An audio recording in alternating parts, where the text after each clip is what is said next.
প্রথমে বন্দনা করি আমার নিজামুদ্দিন পিসাবের চরণ বন্দি,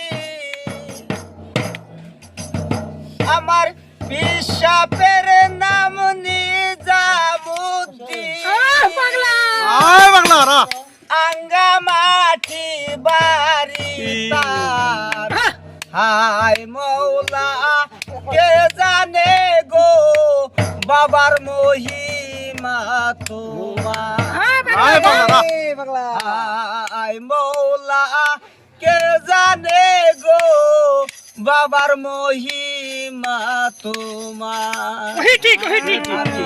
প্রথমে বন্দনা করি সৈয়দ কলিমুদ্দিনের চরণ বন্দি, আমার উস্তাদের নাম সৈয়দ কারি, মাটি বাড়ি তার, হায় মৌলা কে জানে গো বাবার মহিমা তোমার।